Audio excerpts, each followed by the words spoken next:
Balita mula sa lalawigan sa bawat rehiyon ng ating bayan. Dito sa Ang Pilipinas Ngayon.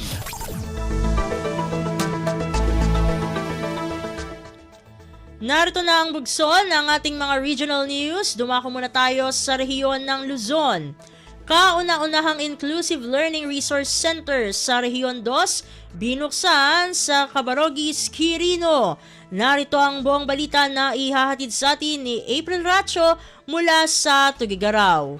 Nang ruginte operasyon, ti kaunaan nga Inclusive Learning Resource Center wino ILRC itentero Rehiyon 2 ang masarakan ni probinsya ti Quirino. Indaulwan ni Senate Committee on Basic Education Chair Senator Sherwin Gatchalian ti panangilukat iti ILRC iti Cabarugis Central School Integrated SPED Center iti ili ti Cabarugis. Ti proyekto nang rugian na ipasdek iti pandemya ket gandat na ang masulbar ti kasapulan iti panagadal dagiti learners with disabilities iti probinsya tapno masigurado ti inclusivity ken nagpapada ang magun-o kan maipaayan ti basic education. Iti mensahe na impaganatgot ni Gatchalian nga awan ti ubing nga maibati wenno mabaybayan naglalo dagiti addaan pisikal a pakarigatan da ket amin kununana maipaayan ti kalidad nga edukasyon. Kada iti celebration ket naisayang ka ti turnover of responsibility iti Schools Division Office ti Quirino ngayong dauluan ni Superintendent Madeline Macaling.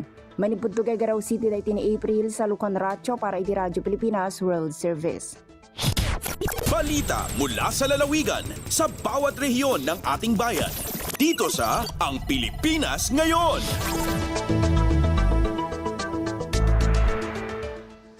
Inyong napakinggan ang ulat ni April Racho mula sa Tugigaraw. Puntahan naman natin ang Baguio City, 13 bilyong piso na target collection para sa taong 2024, punteriya ng Bureau of Internal Revenue sa Cordillera.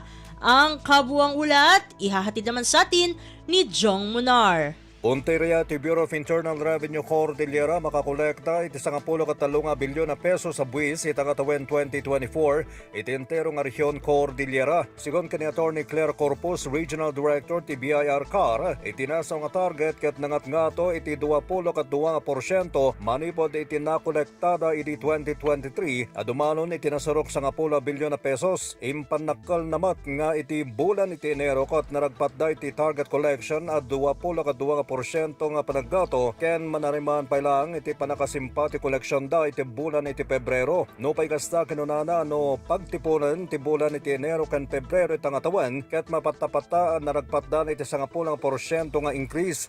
Kumpiyansa mat iti nasong opisyal ang maragpatan damanan iti punteryada makakolekta buwis itang atawan babaen iti tulong dagiti taxpayers manipod ti lokal gobyerno, pribadong individual ken kastamatan dagiti pribado a kumpanya. Inyo nay unay na masapol ang makakolektada iti nananay nga buwis nga agsublimat lang iti publiko babayan iti naduma-duma nga serbisyo iti gobyerno. Manipod iti Radyo Pilipinas Baguio, Jong Munar nang ipadamag para ti Radyo Pilipinas World Service. Balita mula sa lalawigan sa bawat rehiyon ng ating bayan. Dito sa Ang Pilipinas Ngayon.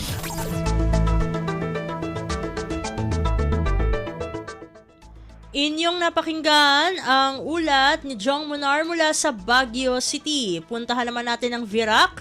Kababaihan sa Pandan isinailalim sa basic haircutting training sa pagdiriwang ng Women's Month.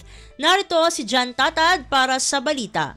Bilang parte kan pagselebrar kan bulan ni mga kababaihan ngunya na taon, isinairarom kan LGU Pandan, nasa 15 kababaihan hali sa manlain-lain na barangay kan Banwaan sa libreng basic haircutting skills training kan nakalihis na semana. Ang nasabing aktibidad na isagibo sa paagi kan sa inang Municipal Social Welfare and Development Office sa pakikipagtabangan sa Testa Catanduanes sa Cudcabugaw School of Handicraft and Cottage Industries Incorporated na namayo kan nasabing training as nagtaonin haircutting kits tanganing magamit kan partisipantes. Obheto kan lokal na gobyerno nin Pandan sa nasabing tulong aldaw na training iyo ang matawaanin dagdag kasanayan ang mga partisipante asin makataunin dalan sa mga inipasiring sa mga oportunidad sa trabaho maging sa kabuhayan. Mientras tanto sa panghuring aldaw kan sa inang training nagsagibo nin community service ang mga partisipante kung sa naghatod sindaning libreng pagbunting sa mga buhok kan mga estudyante hali sa Pandan School of Arts and Trades sa Good Pandan Central Elementary School asin ini bilang sa indang practical application kan sa indang mga naukudan. Hali digdi sa Radyo Pilipinas Virac, ini si Jan Tatad para sa Radyo Pilipinas World Service. Balita mula sa lalawigan sa bawat rehiyon ng ating bayan. Dito sa Ang Pilipinas Ngayon.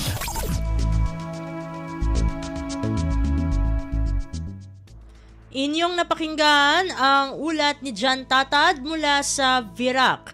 Dumako naman tayo sa rehiyon ng Kabisayaan, 83 individual mula sa Cebu at Negros Oriental matagumpay na na-deploy ng Department of Migrant Workers Region 7 sa ilalim ng Seasonal Workers Program para sa bansang South Korea.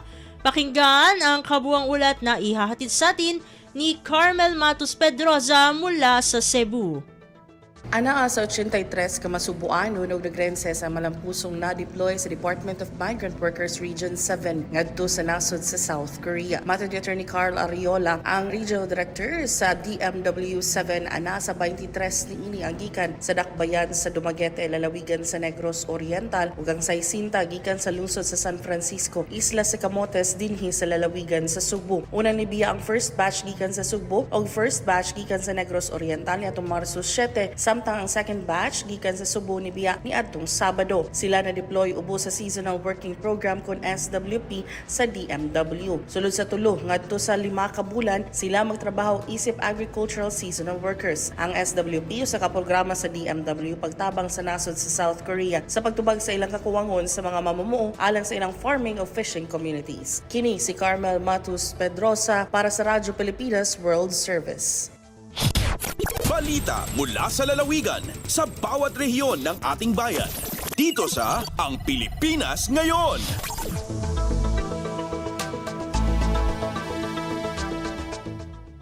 Inyong napakinggan ang ulat ni Carmel Matos Pedroza mula sa Cebu.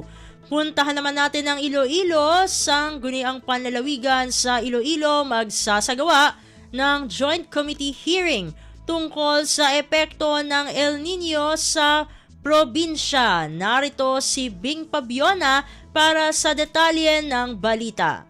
Magahiwat sa Joint Committee hearing ang Committee on Disaster Risk Reduction and Management kag Committee on Agriculture sang Sangguniang Panlalawigan sang Iloilo subong nga Lunes. Tuyo sang Joint Committee hearing nga hibalaon ang epekto sang El Nino phenomenon sa probinsya. As of March 4, 2024, may 16 na ka mga banwa ang apektado sang El Nino sunod sa report sang Provincial Agriculture Office. Si 4th District Board Member Rolando Distura bilang chairman sang Committee on Disaster Risk Reduction and Management siling nga kinahanglan mahatagan sang igtalupangod ang sitwasyon sang mga mangunguma. Luyag niya mahibaluan ang kahimtangan sang bugos nga probinsya kung ano kasangkad ang halit nga natugas sang El Nino. Kaupod sang komitiba ni Distura ang Committee on Agriculture sa pagpamuno ni 2nd District Board Member Rolito Cahilig. Gikan sa Iloilo, Bing Pabiona para sa Radyo Pilipinas World Service.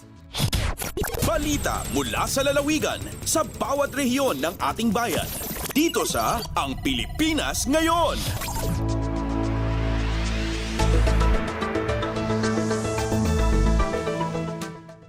Inyong napakinggan ang ulat ni Bing Pabiona mula sa Iloilo. Dumako na tayo sa rehiyon ng Mindanao.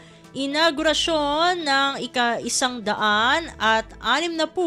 na Malasakit Center ginanap sa Davao Occidental. Ang kabuang ulat, ihahatid naman sa atin ni Maselda Salya mula sa Davao.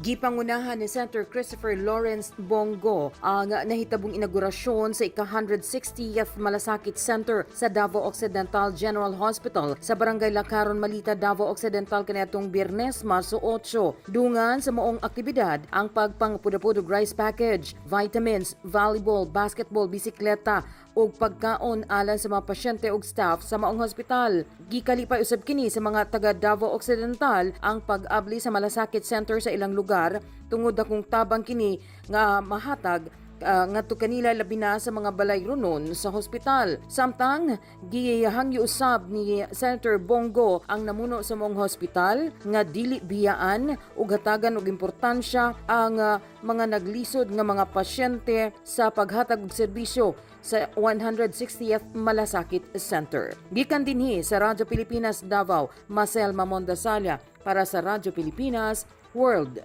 Service. Balita mula sa lalawigan sa bawat rehiyon ng ating bayan. Dito sa Ang Pilipinas Ngayon.